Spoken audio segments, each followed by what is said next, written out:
So the foundations of the project. So essentially, there's a recognition that planners have a good sense of how to kind of a relatively good sense of how to align transportation and land use to advance sort of community development and placemaking objectives, but less of a sense of how that interacts with business investment, how it interacts with workforce development needs, and there's a desire to facilitate a better alignment with what economic development practitioners and workforce development practitioners and what planners do. So that was sort of the motivation behind a lot of this project.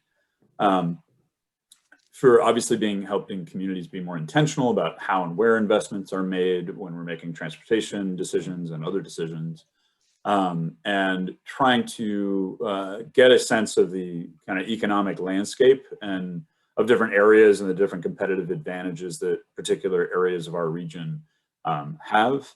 And then being transparent and have the tool I'll present is fully available online, and giving some sense of the transparent use of data and sort of the challenge there is obviously communicating how robust or lacking robustness that this might have, but to be sure it's facilitating both as a service to outside organizations as well as sort of an information exchange.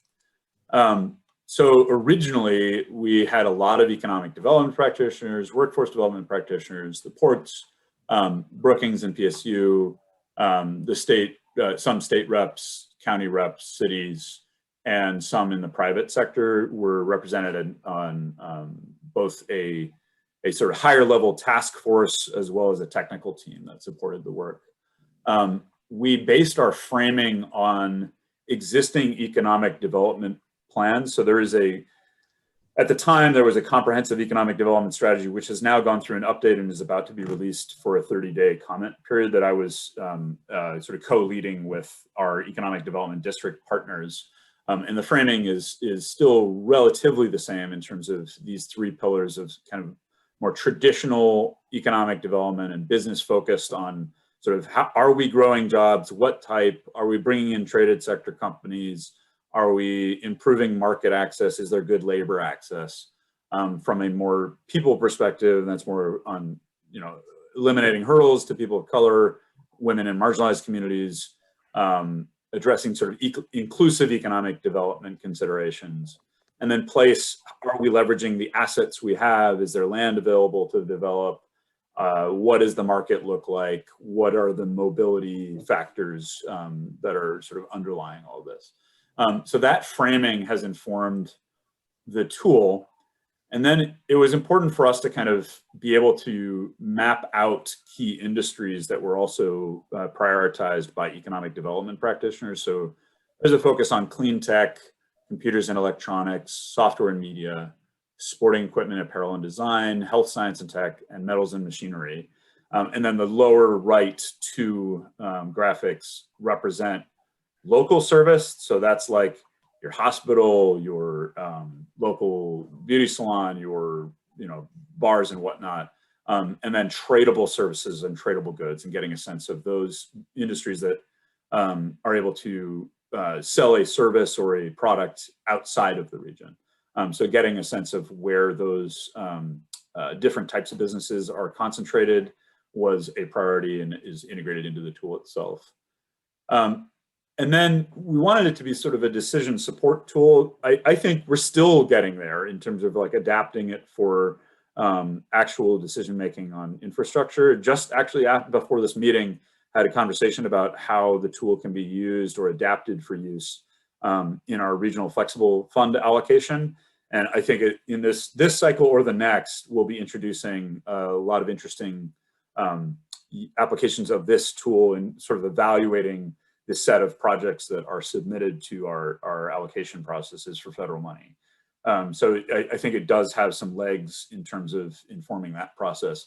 But to get there, obviously, we wanted to be able to characterize kind of different stories out of this. Is it growing jobs? Is it is the geography that we're focusing on relative to other geographies in the region.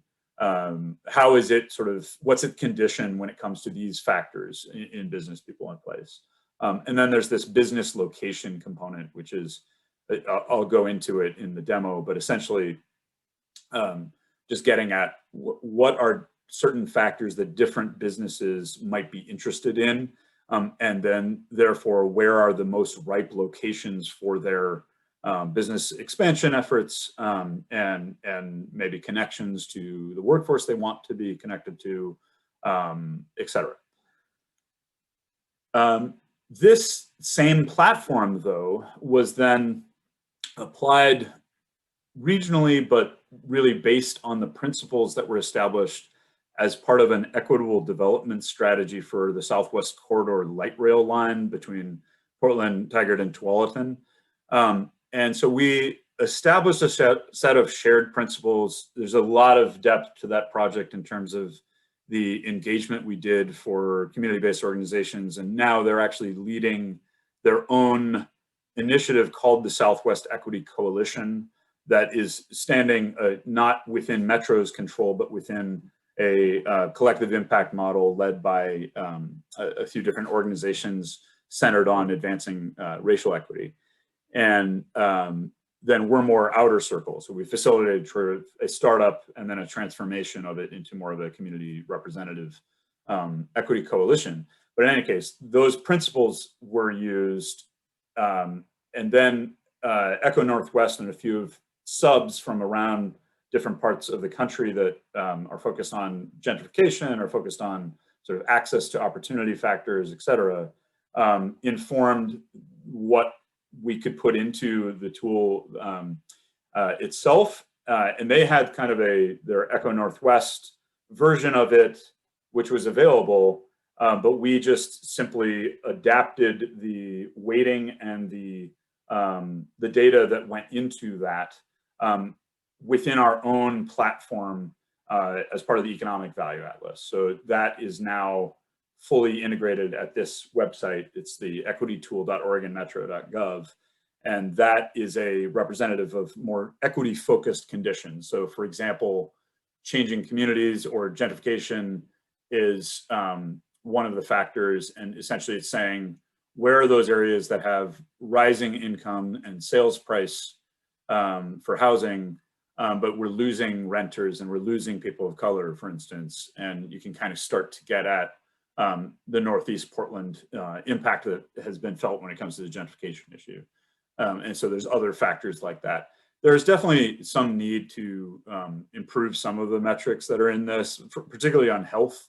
Right now, it's more focused on walkability and just percentage of health insurance. And I think there's other factors that we'd like to fold in eventually, say like on BMI or obesity or other CDC factors, exposure to hazardous air, et cetera, that might be important and integrated into the tool.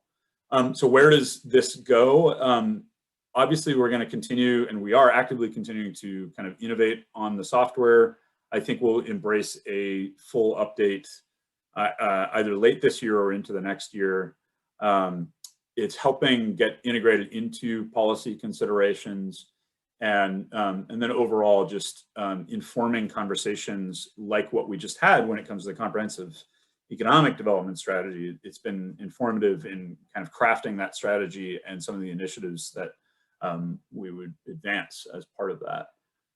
So specific applications are, as I mentioned, this regional flexible fund allocation where we distribute certain federal monies to transportation projects in agreement with the policies from the RTP.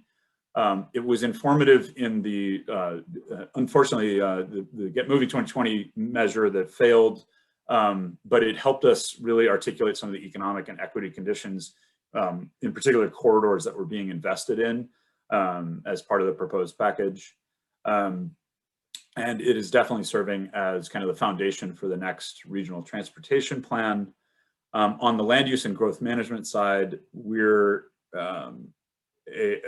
entering into a very early stage concept about evaluation or a reevaluation of sort of economic activity on our lands and how that influences our policies when it comes to employment and industrial land and other employment centers and sort of the land use policy we use, as well as providing contextual information more locally to inform the development of specific sites. And so there was a site readiness toolkit that we established, and there were a set of roadmaps we did with 3 jurisdictions alongside the consultant that was diving into other issues to kind of get at what are the economic conditions and equity conditions surrounding this site, and how might your site development be informed by that. And then on economic development, clearly involvement in the comprehensive economic development strategy and needs to be updated to reflect some of the updates in that. It supports a bi-state conversation. The Columbia Connect strategy that's starting to ramp up was kind of during the recovery planning period for the economic recovery plan. I was kind of pulled away from some of my other duties. So now we're re-entering that process. And then setting context for city and county level strategies. So there's a lot of economic opportunity analyses that are done on a local jurisdictional basis, as well as their own distinct sort of Main Street and other types of economic development strategy development. And the tool has been used and is informative for some of these. I can go into this when I demo, but connection to opportunity zones and other planning geographies that have sort of economic development relevance. And of course, the economic recovery plan discussion, sort of some of the metrics that were used in this were also adapted for conversations about how we establish where we are in economic recovery for the region. And then we are doing a lot to kind of understand disruptive or significant trends in the economy that might be influential. Automation, e-commerce, and its advance, particularly its acceleration during this COVID period, as well as other types of more trend line and factors like climate and other things like this that influence the economy, or the economy influences as well. And so evaluating those types of disruptions and trends and trying to integrate that into our land use and transportation investment considerations. So with that, I'll switch over to the demo. So here's the tool itself.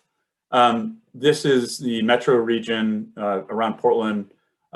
You'll see the Columbia River here, downtown Portland. So I'm just gonna pretend I'm a particular type of business that's interested in particular factors. So labor access, I am interested in understanding where there's a good pool of entry-level labor. So this is workers without a BA within a 30-minute commute of each individual census tract. That same industry might be interested in the developability when it comes to buildable commercial and industrial land, as well as the existing square footage. So you start to see that the Columbia Corridor shows up. Obviously, there are larger census geographies, so there's going to be some element of that. But there is a strong presence of logistics companies, for instance, and Gresham Vista, Central East Side are showing up. Some of the geographies that are of importance to those types of companies. A different type of business might be interested in high skill labor that are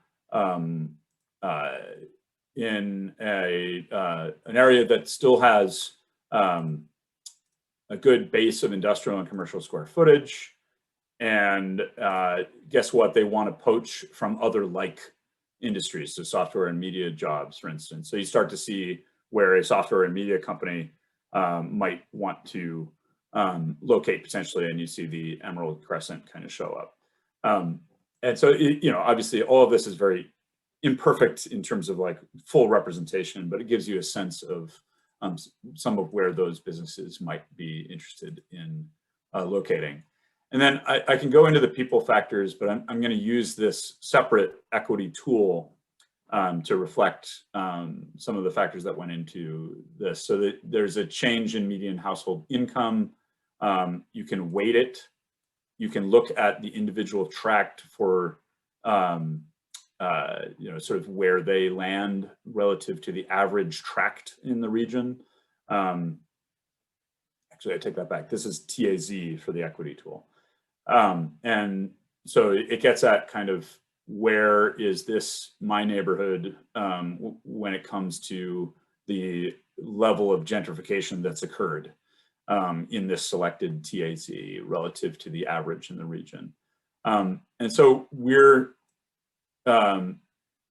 using this tool to kind of elevate different conditions in amongst all of the different factors.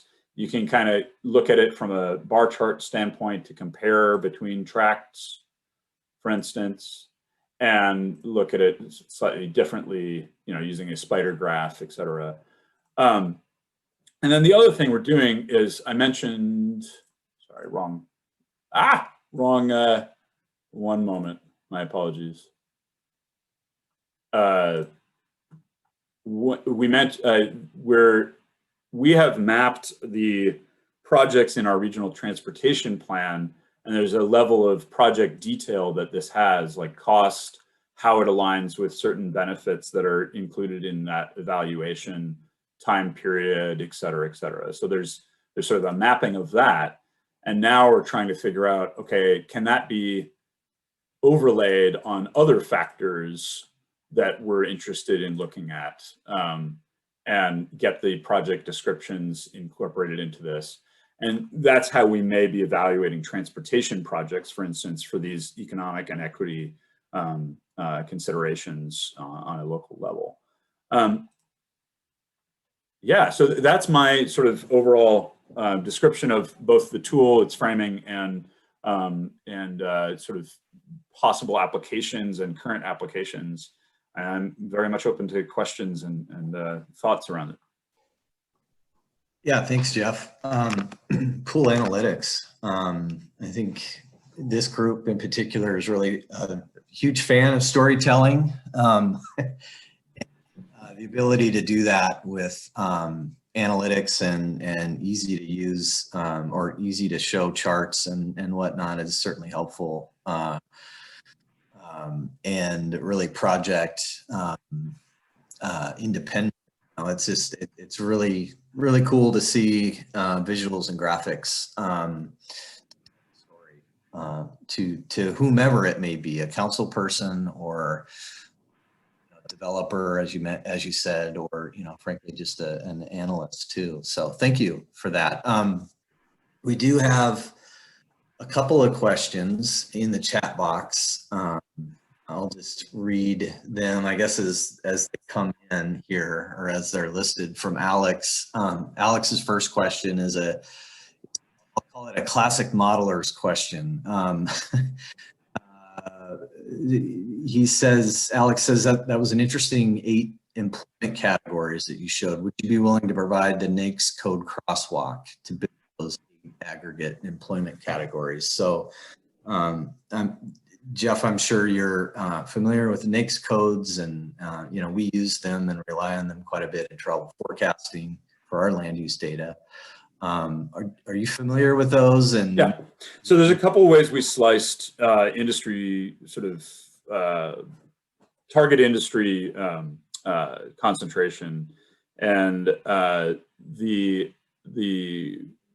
8 you're referring to, I think, represents the full spectrum of evaluation. So Brookings had a set that they sort of broke down in terms of like goods producing, tradable services, and then local, that has a NAICS separation or NAICS definitions around that sort of general category. And then there is a breakdown for target industries based on essentially one thing being the comprehensive economic development strategy and some NAICS we selected with consultant support based on that strategy and sort of the focus that economic development partners have, as well as NAICS codes connected to work systems evaluation of, say, like construction and healthcare and other more pertinent industries to workforce and job training for low barrier employment, for instance. And yeah, so I think we can share all of those NAICS breakdowns note that some of those NAICS definitions have been updated recently, and this is something we may have to reflect as kind of a baseline and a update, because the definitions around the industry clusters were shifting a little bit, particularly for clean tech, which is a challenging one to get at, and sort of separations between bringing in food industry and some others that might be interesting for our regional focus. So it depends on what you're actually looking for in terms of that industry focus. I can go ahead, Kyle, and just go through the chat and try to respond if you'd like.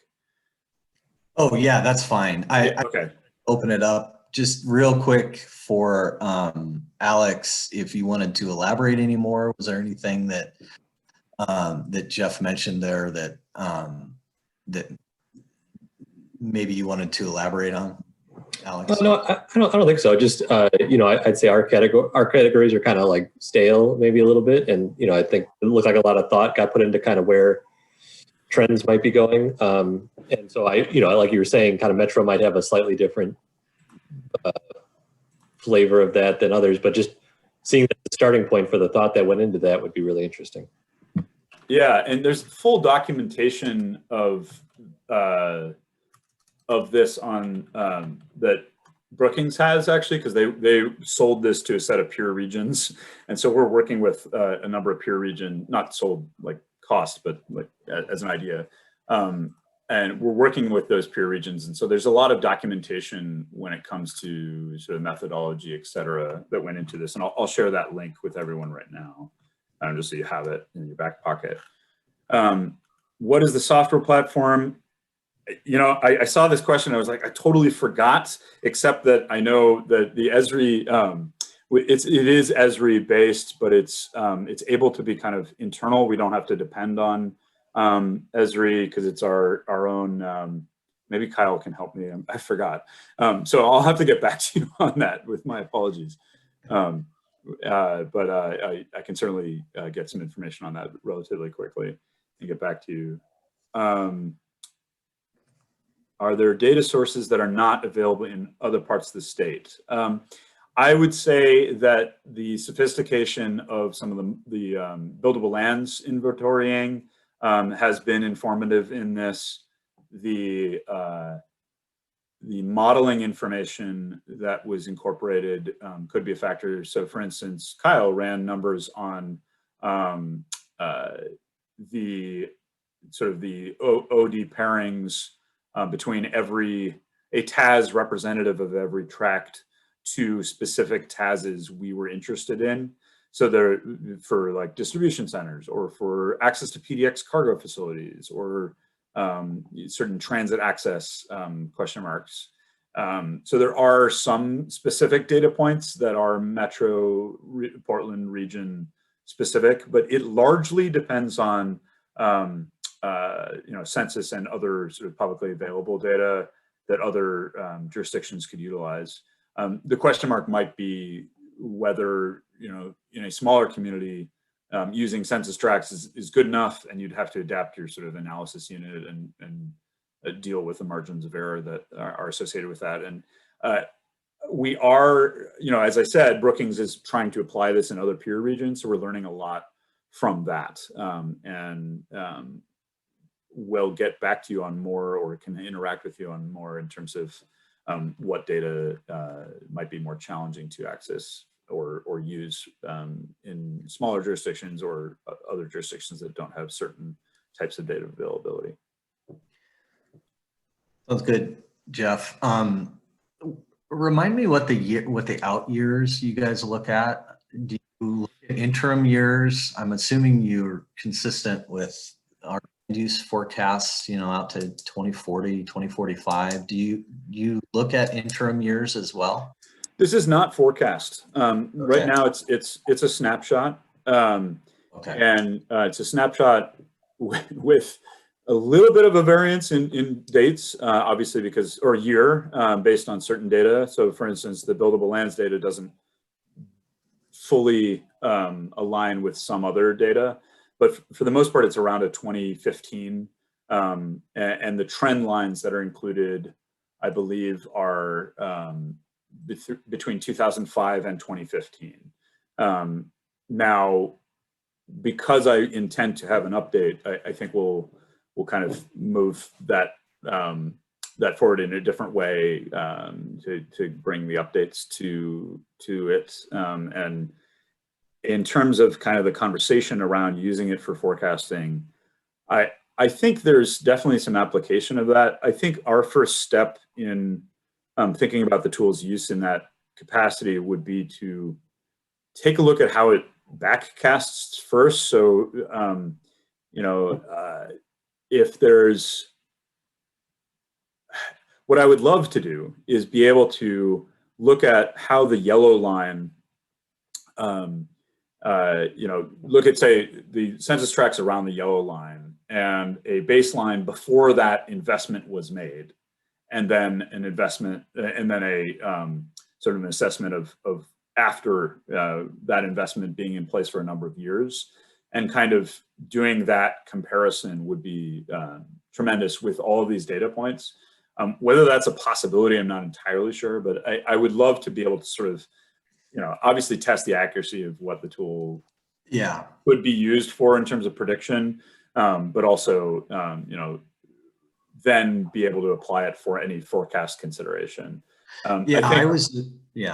Sorry. No, the other point is just that, you know, as we then evaluate specific transportation projects, it would be important to know this is what we saw from different types of transportation investment. And these are sort of the economic and equity conditions that have resulted from that, and therefore extrapolate out, given somewhat similar conditions, what that might look like for future transportation investment. Yeah, you've elaborated it well. I was just thinking simply, you know, maybe a simple use case would be just looking at differences between, say, a base and a forecast land use by employment sector. For example, if you take, you know, like the transportation, warehouse, utility sector, and look at employment growth in the future, you may be able, and potentially map that out, say by TAZ, you might be able to get some insight as to, you know, where distribution centers maybe in the region potentially are located or grow. And I would think that that would help inform any kind of, you know, economic development or, you know, certainly freight routes that are significant to the region. And in addition to overlaying all the other layers within the tool itself in terms of equity and access and things like that.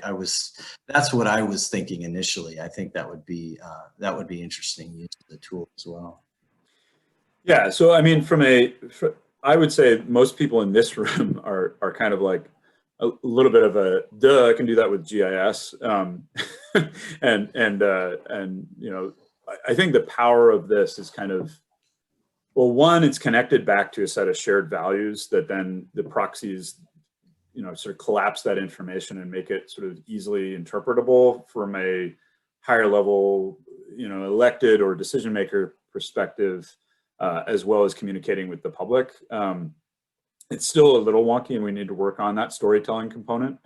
But that's a strength. And then the fact that it's just online and available is actually, I think, another element of this, that it's, so for instance, I've interacted with a couple of local partners that are pursuing economic development administration grants, and they're able to justify their investment based on saying, look, this area is ripe for investment, and it's facing these historical marginalization and has a population that, you know, deserves attention and investment, and then sell that to the feds. And so similarly, I think we'll be doing that sort of consistently in supporting applicants in justifying their grant applications for philanthropic dollars, for federal and state money, and that kind of thing. So I think it has that application as well. Yeah, those are all certainly questions we're being asked. to consider, and you know, certainly if you can quantify it or at least tell a story around it, all the better, all the better information. Okay, I think in the interest of time and agenda here that Carol's popping up now, I think that's our cue to move on to congestion pricing study update. But I did want to say thank you very much, Jeff. I believe this is your first presenter or presentation at OMUG. Hopefully we'll see you again, maybe on the update to the EVA tool. But thanks so much for coming in and stopping by and letting us know the cool work that you're doing. Thanks a lot, folks, and feel free to contact me. I don't know if I have my contact information, but I can drop it in the chat for you. I appreciate it.